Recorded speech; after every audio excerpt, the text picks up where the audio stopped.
Inilah Injil Yesus Kristus menurut Santo Yohanes. Dimuliakanlah Tuhan.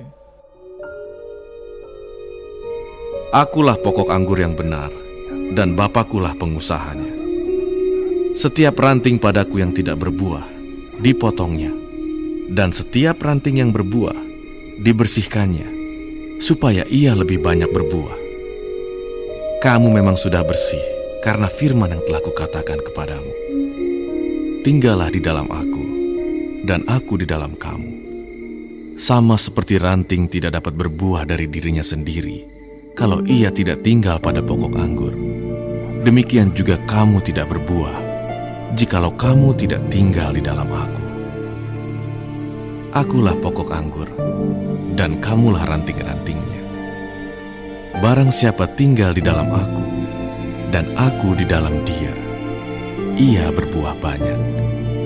Sebab di luar aku, kamu tidak dapat berbuat apa-apa. Barang siapa tidak tinggal di dalam aku, ia dibuang keluar seperti ranting dan menjadi kering. Kemudian dikumpulkan orang dan dicampakkan ke dalam api, lalu dibakar. Jikalau kamu tinggal di dalam aku, dan firman-Ku tinggal di dalam kamu, mintalah apa saja yang kamu kehendaki, dan kamu akan menerimanya.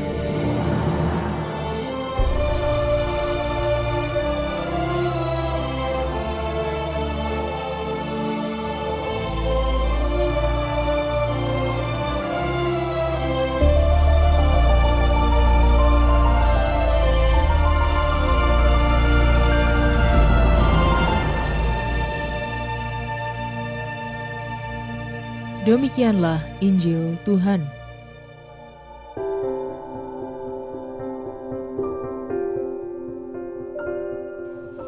Tinggallah dalam kasih-Ku.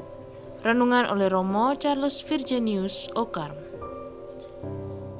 Sahabat Cafe Rohani, suatu ketika seorang frater pernah mengisahkan pengalamannya saat berlibur. Orang tuanya dengan sangat gembira menyambut frater ini. Ketika tiba saatnya bagi frater ini untuk pulang ke biara, orang tuanya bertanya, apakah tidak bisa tinggal lebih lama lagi? Pertanyaan orang tuanya ini adalah sebuah pertanyaan yang mengungkapkan kerinduan hati mereka pada anaknya. Lewat Injil hari ini kita juga mendengar perkataan Yesus, tinggallah di dalam aku. Agaknya Yesus juga merindukan perjumpaan yang lebih hangat lagi dengan kita semua. Kita diminta untuk tinggal di dalamnya dan mengalami kasih dan kebaikannya dalam hidup harian kita. Ketika Tuhan meminta kita untuk tinggal di dalamnya, hal ini terjadi semata-mata karena Tuhan menaruh kasih kepada kita. Kalau tinggal di dalam kasih Tuhan adalah hal yang penting, maka apa bentuk nyata yang bisa kita lakukan untuk tinggal dalam kasih-Nya? Hal pertama yang perlu kita usahakan adalah menjalin persahabatan dengan Tuhan sendiri lewat doa harian kita. Kita berdoa bukan hanya saat kita membutuhkan Tuhan, tapi juga untuk menyapa Tuhan, bersyukur dan berterima kasih untuk setiap hal yang boleh terjadi dalam hidup kita. Selanjutnya, hal kedua yang perlu kita lakukan adalah dengan belajar mengasihi sesama kita sebagaimana Tuhan mengasihi kita.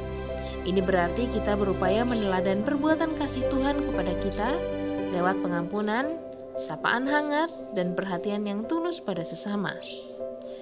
Jangan pernah takut untuk tinggal dalam kasih-Nya. Inilah undangan dari Tuhan yang merindukan kita. Tanggapilah undangan ini dengan mengasihi Dia dan sesama kita. Selamat menikmati menu hari ini.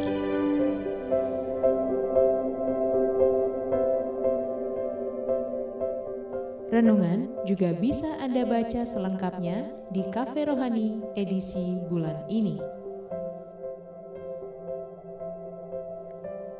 Dengarkan juga renungan ini di radio.karmelindomedia.com.